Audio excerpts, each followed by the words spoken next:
Y ahora estamos al habla con Martín Tetaz. Él es economista, profesor universitario e investigador y autor del libro Psychonomics. ¿Cómo estás, Martín? ¿Me escuchas bien? Soy Catalina. Hola, ¿qué tal? Buenas tardes, ¿cómo están? Bien, muy bien. Gracias por atendernos. No, al contrario, ustedes por el llamado. Viste que Twitter es muy chusma, así que entiendo que estás por viajar a Salta.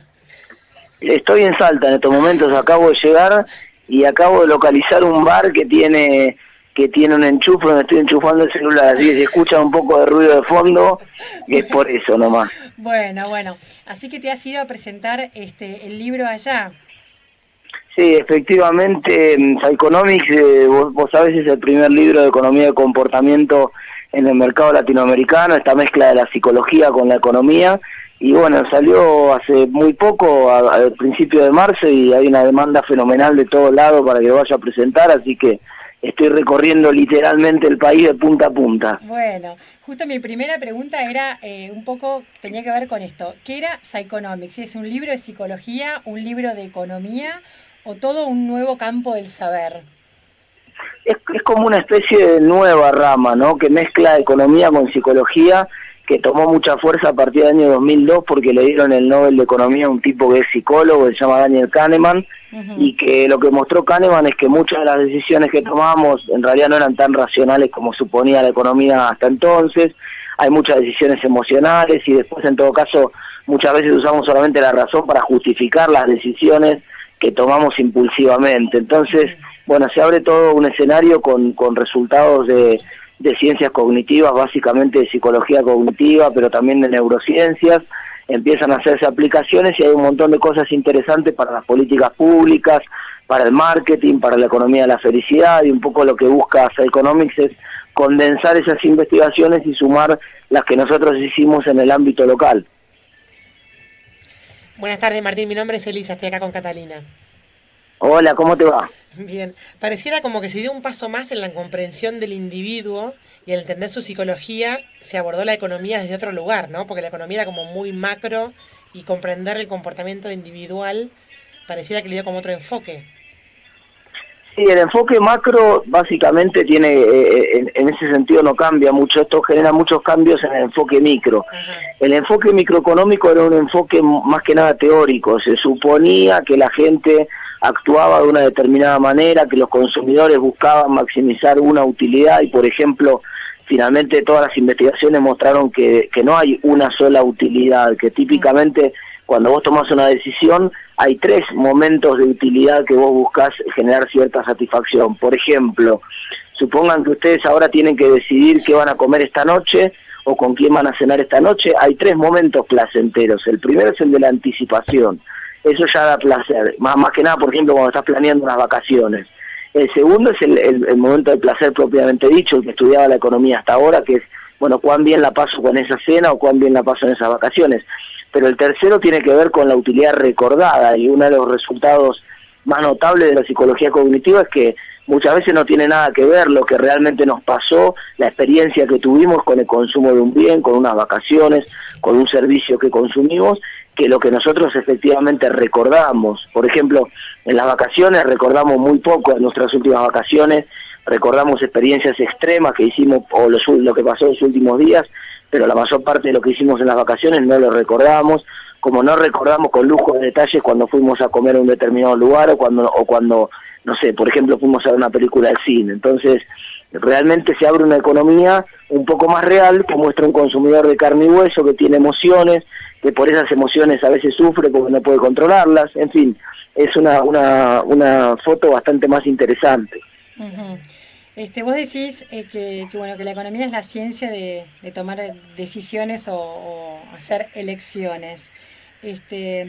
O sea que te escucho muy mal, me sale entrecortado, no termino de entender la pregunta. Vos decís que la economía es la ciencia de tomar decisiones o hacer elecciones, pero ¿cómo podemos tomar buenas decisiones o elecciones cuando por ahí el discurso del marketing o de la publicidad te lleva a creer que en verdad esas elecciones no tienen renunciamientos, viste que es como un discurso muy disfruta ilimitado, es como un goce eterno? ¿Cómo consumidor puedes enseñarle a un consumidor o cómo uno puede prestar atención para consumir de una manera más inteligente con una publicidad que en el fondo parecía que no tiene consecuencias la elección que uno toma?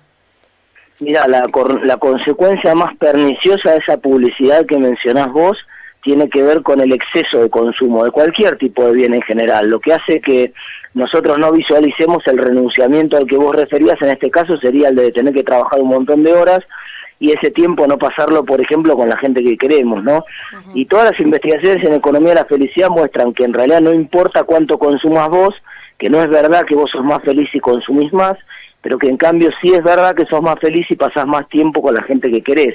Uh-huh. Entonces, obviamente, una cosa es lo que dicen las investigaciones y otra lo que siente la gente. Entonces, la gente cree que va a ser feliz consumiendo más, se esfuerza, quizás llega tarde a la casa y pierde 2 horas de estar con su familia para poder tener ahora para el Mundial un plasma con 2 o 3 pulgadas más, en vez del 32 de 39, y eso en realidad es difícil de enseñar y de transmitir, ¿no? Porque la gente está medio embalada en esa cultura de consumo, pero bueno, lo que puede hacer la economía de comportamiento es mostrar los resultados, hacer que la gente haga un poco de introspección y piense qué pasaba con la vida, por ejemplo, de nuestros padres, que tenían la mitad de los bienes que tenemos nosotros a disposición, porque, por ejemplo, buena parte de las cosas en las que nosotros gastamos dinero ni siquiera se habían inventado hace 25 años atrás, como por ejemplo el celular, el cable, las computadoras, la laptop, un montón de cosas que no estaban, y sin embargo nuestros viejos no eran más infelices que nosotros, ni mucho menos,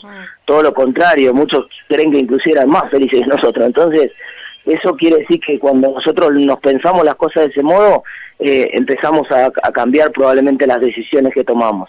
Por otro lado, eso es lo que podemos hacer desde la ciencia. Lo que puede hacer el Estado es regular algunas actividades y propender a que la gente trabaje menos. Entonces, regulando, por ejemplo, la jornada horaria para que la gente no trabaje tantas horas, regulando con impuestos el consumo de bienes que se hacen para demostrarle al otro cuánto tenés, como por ejemplo cuando te compras un coche de alta gama o cuando haces algún tipo de consumo que no tiene que ver con tu propia satisfacción, sino con demostrarle a los otros. En fin, es un terreno que recién se abre, que abre opciones interesantes, pero que bueno, el dilema filosófico ese que planteaste vos queda un poco irresuelto. Realmente la gente se embarca en consumir en un nivel de consumo que no le reporta, no le redunda con una mayor felicidad. Claro, y que incluso a veces le excede, ¿no?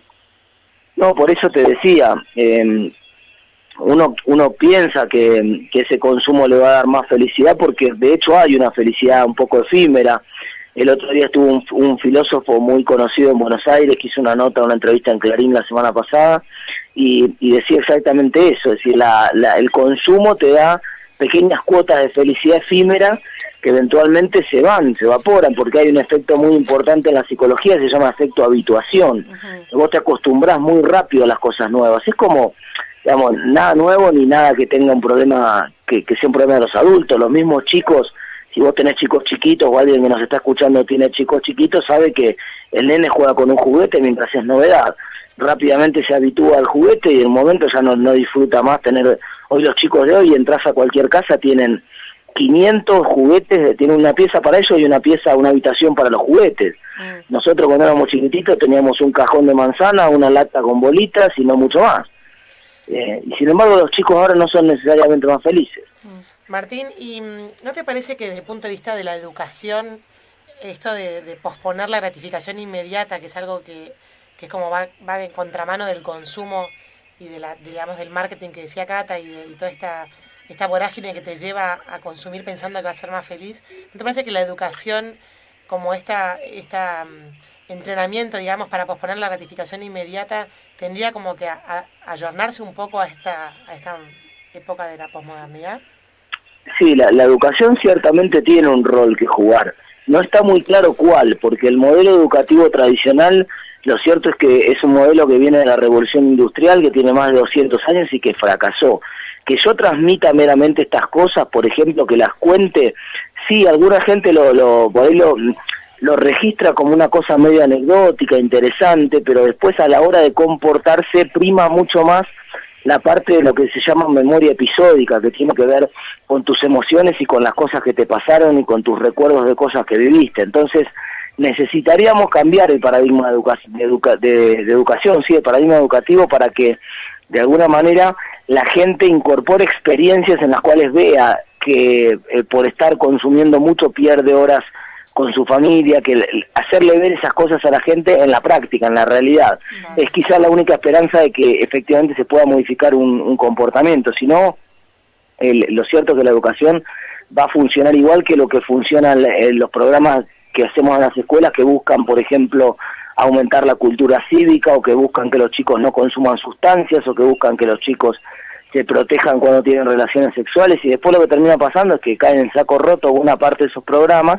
No digo que no haya que hacerlos, hay que hacerlos, pero caen, no tienen el impacto que uno esperaría, porque le hablamos a una memoria nuestra que se llama memoria semántica, que está desprovista de emociones y que a la hora de decidir pesa mucho menos que la memoria emocional, que la memoria episódica. Y corriéndonos por ahí un poquito de este tema de la educación, así con los más chicos, vamos al ciudadano común hoy. ¿Qué importa más? ¿Qué le importa más al ciudadano de pie? ¿La estabilidad económica o la tranquilidad política? No, ciertamente la estabilidad económica. Esa es una respuesta que hay muchísimas investigaciones al respecto.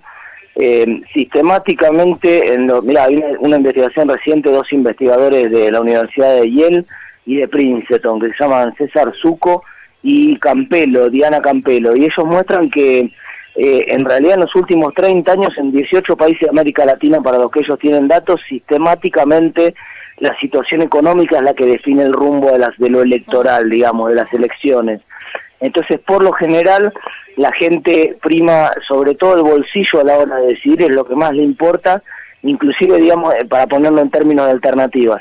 La gente prefiere un escenario de tumulto político pero estabilidad económica, a un escenario de estabilidad política pero tumulto económico. Claro, está bien. En una nota tuya que se publicó, si no me equivoco, el 16 de mayo en El Economista, vos hablas de 5 puntos donde describís un poco la crisis económica o la situación económica argentina, ¿no? Hablas desde el 2007 al 2013, ¿no? De mayores importaciones que exportaciones, mayor consumo y menos inversión, mucha presión tributaria, más gasto público y emisión, y otras medidas más. ¿Cómo salimos? Sí, es interesante que traigas esa nota a colación, porque hay una sensación colectiva de que lo que le está pasando a la Argentina es un problema meramente coyuntural, que cambia el gobierno y simplemente se resuelven todos los problemas, o que ahora vamos a firmar con el Club de París, firmamos y ya se van a resolver todos los problemas. Y en realidad el problema es estructural.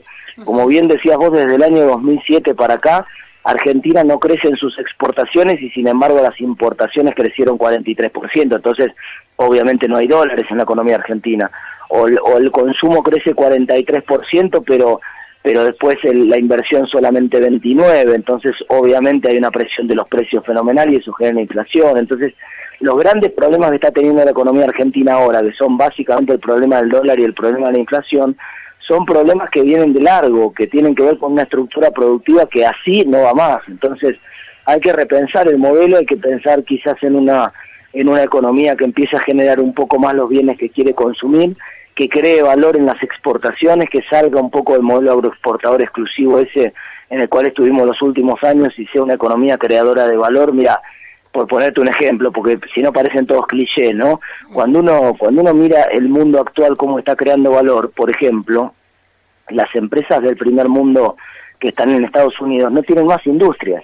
Yo le digo siempre a mis alumnos, ¿qué fabrica Nike? Y la gente dice, fabrica zapatillas, fabrica camperas. No, lo notable es que Nike no fabrica ni camperas, ni zapatillas, ni pelotas, ni ninguna cosa deportiva. Nike directamente compra todos esos productos, lo único que hace es ponerles la marca. Claro, Nike lo único que hace es marketing, es una gran empresa de marketing. Sí. Entonces, y el marketing, ¿qué es? Crearte una historia en la cabeza tuya, es decir, crearte una ilusión de que perteneces a un grupo porque consumís un bien.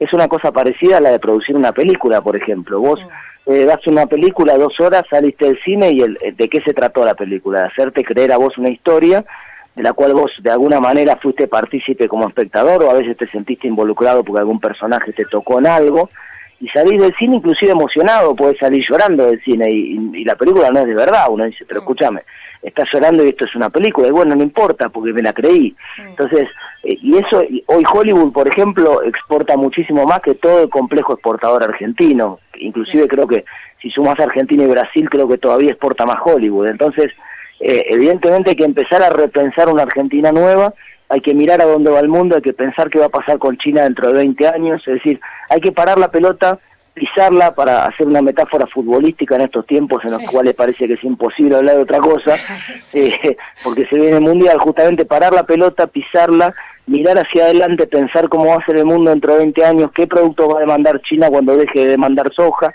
y empezar a diseñar una estrategia de crecimiento y de desarrollo planificada que nos permita llegar a ese lugar.